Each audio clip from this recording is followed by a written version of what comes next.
Good morning, જય શ્રી કૃષ્ણ. કેમ છો બધા? આજે ફરીવાર આપણા નવા બ્લોગમાં તમારું સ્વાગત છે. જો આપણે નાઈ ધોઈને મસ્ત તૈયાર થઈ ગયા છે. એટલે વાગવા થાય છે 10:30. હમણાં જવાનું છે આપણે કોલેજ. એટલે આપણે નાસ્તો કરી લઈએ, પછી આપણે કોલેજ જઈને તમને મળીશું. પહેલાં ચાલો આપણે નાસ્તો કરી લઈએ. આપણે જો નાસ્તો કરવા બેસી ગયા છે. નાસ્તામાં જો રોટલી છે, લસણની તીખારી છે ને દૂધ છે. ચાલો નાસ્તો કરી લે, પછી આપણે મળીશું. ચાલો જો નાસ્તો થઈ ગયો છે અને વાગવામાં થયા છે 11:15 જેવું રહ્યું છે. ચાલો કોલેજ જવા નીકળીએ છીએ. ચાલો તમને કોલેજ જઈને તમને મળીશું.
ફાઇનલી જો આપણે કોલેજેથી ઘરે આવતા રહ્યા છે.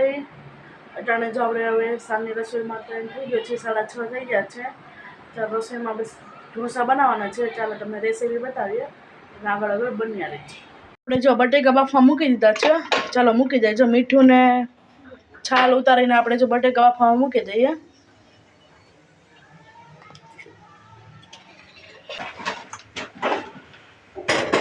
ચાલો કુકર ઢાંકી દઈશું. હવે આપણે કુકર મૂકી દીધું છે.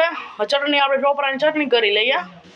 આપણે જો ટોપરાની ચટણી કરવા માટે જો બધું સુધારી લીધું છે. જો આ ટોપરું છે, આ દાળ છે, આદુ છે, કોથમરી છે, મરચી છે અને લસણ છે. ચાલો આ બધું આપણે મિક્સરમાં પીસી લેશું એટલે મસ્ત આપણી ટોપરાની ચટણી મસ્ત બની જશે. ચાલો તે પહેલાં આપણે કાંદા સુધારી લઈએ મસાલા માટે. કાંદા પણ આપણે સુધારા ગયા છે. ચાલો આપણે પહેલાં ટોપરાની ચટણી કરી લઈએ. ટોપરાની ચટણી જો મસ્ત થઈ ગઈ છે. હવે ચાલો આપણે એને વઘાર કરી નાખશું. ત્યાં તપેલી મૂકી દીધી છે. ચાલો તેલ નાખી દઈએ એમાં. ચાલો જો તેલ નાખી લઈએ આપણે.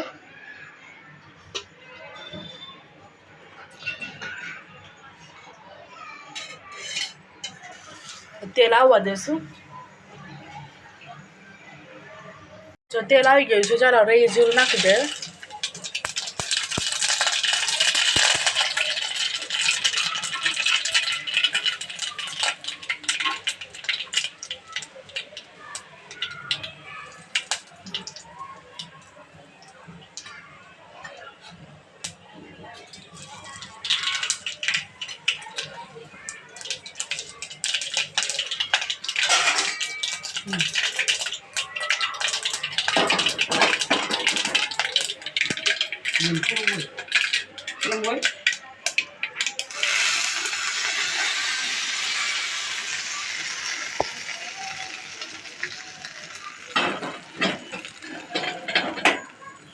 આવી રીતના કરવાનું, મસ્ત થઈ જાય. કાંદાનો વઘાર કરી લઈએ.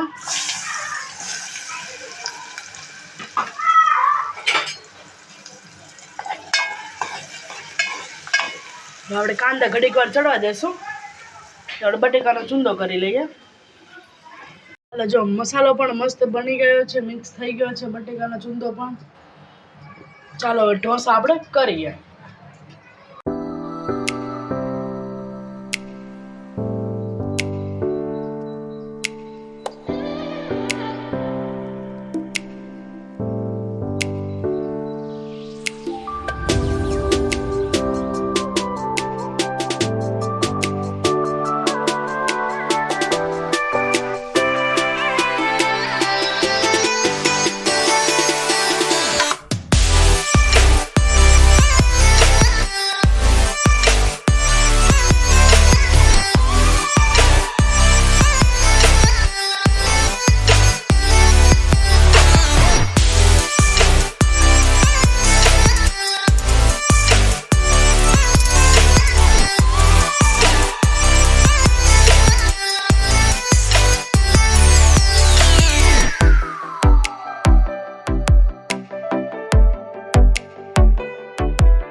જો જમવા બેસી ગયા છે. જો મસાલા ઢોસું છે તમને ચાલો બતાવે.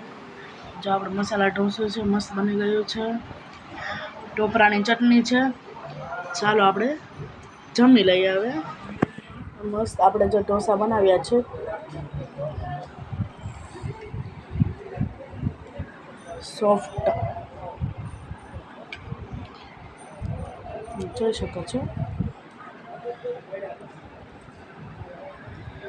મસ્ત બનાવે. ચાલો આપણે જમી લઈએ.